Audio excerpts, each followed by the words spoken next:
दोस्तों मैं फराज मलिक। इस टाइम दो चीजों की काफी चर्चा हो रही है, एक 5G और दूसरा हमारे मोदी जी। दोनों की चर्चा हम भी कर लेते हैं थोड़ी थोड़ी, लेकिन इससे पहले आपको हरिद्वार की तरफ लिए चलते हैं। हरिद्वार के अंदर नरसिम्हानंद सरस्वती महाराज को गिरफ्तार किया गया था। उन्होंने कोर्ट में जमानत याचिका डाली थी, लेकिन कोर्ट ने उनको जमानत देने से इनकार कर दिया है। नरसिम्हानंद सरस्वती की भी जमानत याचिका आज कोर्ट ने खारिज कर दी है। यानी अब वो और वसीम रिजवी दोनों, बहुत सारे लोग कहते हैं वसीम रिजवी क्यों कहते हो भाई, इसी नाम से वो फेमस है। त्यागी जी और नरसिम्हानंद सरस्वती दोनों जेल में रहेंगे। अब कहां पर वो आगे जमानत याचिका डालेंगे, उनको जमानत मिलेगी नहीं मिलेगी वो तो वक्त बताएगा। लेकिन फिलहाल अभी की खबर यह है कि कोर्ट ने नरसिम्हानंद सरस्वती की भी जमानत याचिका खारिज कर दी है। आइए अब चलते हैं पहले मोदी जी की तरफ, फिर चलेंगे 5G की तरफ। देखिए अभी 2 दिन पहले ही टेलीप्रॉम्प्टर को लेकर मोदी जी का बहुत मजाक बना, क्योंकि मोदी जी एक इंटरनेशनल लेवल का संबोधन दे रहे थे, अचानक से वो रुक जाते हैं। मजाक ये बनी कि टेलीप्रॉम्प्टर ने काम करना बंद कर दिया, जिस वजह से मोदी जी आ ऊ करने लगे और बहाने बनाने लगे। अभी वो मजाक ठंडी भी नहीं हुई थी कि आज मोदी जी का एक और बड़ा मजाक बन गया। असल में आज फिर मोदी जी एक भाषण दे रहे थे, तकरीबन 28-29 मिनट का वो भाषण था, लेकिन अचानक से उनके मुंह से ऐसा निकल गया जो मजाक बन गया। सुन लीजिए आप भी।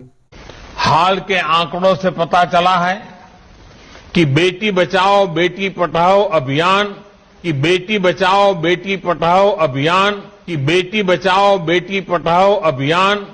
अब इसमें मजाक बनाने वाली कौन सी बात है भैया, इंसान है, इतना प्रेशर होता है, सोते हैं नहीं मोदी जी, तो काम के प्रेशर में ऐसी बातें निकल जाती हैं, बेटी बचाओ बेटी पढ़ाओ, तो इसमें कौन सा हल्ला गुल्ला करने की जरूरत है। कांग्रेस तो खामोखा मजाक बनाना शुरू कर देती है। कांग्रेस की तरफ से यह भी कहा जा रहा है कि हार सामने है मोदी जी की, अब वो हार चुके हैं तो उनका दिमाग थोड़ा काम करना बंद कर दिया है, इसलिए इस तरीके की बातें सामने निकल के आ रही हैं। फिलहाल मोदी जी ने कहा कि बेटी बचाओ बेटी पढ़ाओ, निकल जाता है, बुढ़ापे का टाइम है। अगली खबर आ रही है 5G को लेकर। दोस्तों जब से 5G दुनिया में आने की शुरुआत हुई है, खासकर हमारे देश में पिछले साल काफी चर्चा हुई कोरोना के टाइम में कि ये जो कोरोना फैल रहा है 5G की वजह से फैल रहा है। हालांकि कंपनियों ने कहा कि ऐसा कोई प्रूफ सामने नहीं आया जिसकी वजह से हम कह सकें कि 5G से कोरोना फैलता है। ये बातें भी हुई कि इससे पक्षियों को काफी नुकसान है, लेकिन आम लोगों की तरफ से ये बातें कही जाती थी तो इन बातों को इग्नोर कर दिया जाता था। लेकिन कल से अमेरिका से एक बड़ी खबर सामने आई है।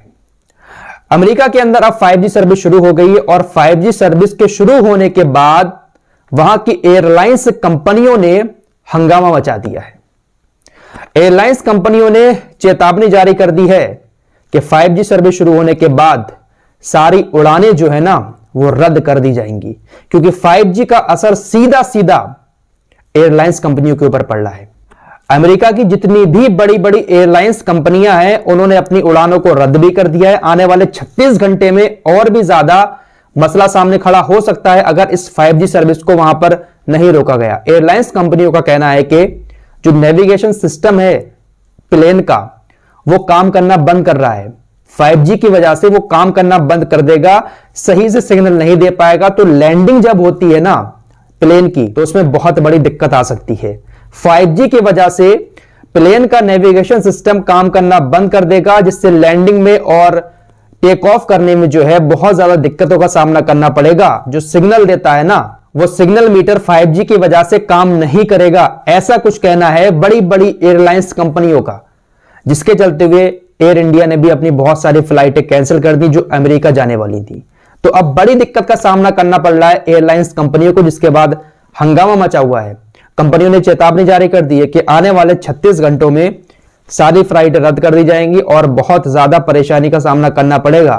कंपनियों की यह मांग है कि जो 5G सर्विस आप शुरू कर रहे हैं तकरीबन 2 मील दूर होनी चाहिए एयरपोर्ट से, क्योंकि इस 5G सर्विस में कुछ ऐसे अल्टीमीटरों का इस्तेमाल किया गया है जो विमान में भी होते हैं और जो उसको लैंड कराने में मदद करते हैं। 5G नेटवर्क से कुछ ऐसी वेब्स निकलती हैं जो प्लेन का नेविगेशन सिस्टम बिगाड़ सकती हैं, जिससे बड़ी दुर्घटना भी हो सकती है और विमान खराब भी हो सकता है। तो बहुत सारी अमेरिका की तकरीबन सभी एयरलाइंस कंपनियों ने हड़ताल कर दी है और इसको रोकने की भी बात कही है। तो अब देखते हैं कि क्या होता है।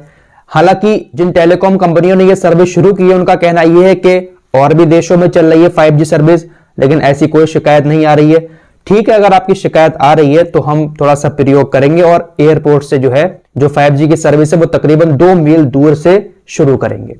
तो अब बड़े बड़े लोगों ने जब हड़ताल की है तो शायद इन टेलीकॉम कंपनियों ने इनकी बात को मानना पड़ेगा। बहुत सारे लोगों ने आरोप लगाए थे कि पक्षियों की मौत हो रही है, बहुत सारे इससे बीमारियां फैल रही हैं, लेकिन कंपनियों ने कहा कि ऐसा कुछ नहीं है, टेलीकॉम कंपनियों ने। लेकिन जब एयरलाइंस कंपनियों ने इस तरीके की बात की है, हड़ताल की है, तो अब शायद उनको हटाना पड़ेगा एयरपोर्ट के पास से, क्योंकि काफ़ी गंभीर मसला है। अगर कोई टेक्निकल फॉल्ट आ जाता है प्लेन में 5G की वजह से तो काफ़ी सारे लोगों की जान को खतरा भी हो सकता है। तो ये चर्चा इस वक्त काफ़ी चल रही है। एयर इंडिया ने तकरीबन 14 फ्लाइटें भी जो अमेरिका के जाने वाली थी उनको भी रद्द कर दिया। तो ये चर्चा काफ़ी हो रही है, देखते हैं भाई क्या होता है। और सुनने में तो ये भी आ रहा है कि अपने देश के अंदर भी 5G सर्विस इस साल शुरू हो जाएगी। आप लोग 5G सर्विस के बारे में क्या सोचते हैं? क्या आना चाहिए अपने देश के अंदर, या फिर ऐसे सब कुछ ठीक चल रहा है, या इसके आने से बीमारी और ज्यादा बढ़ेगी? आप लोगों की क्या राय है कमेंट बॉक्स में जरूर बताएं।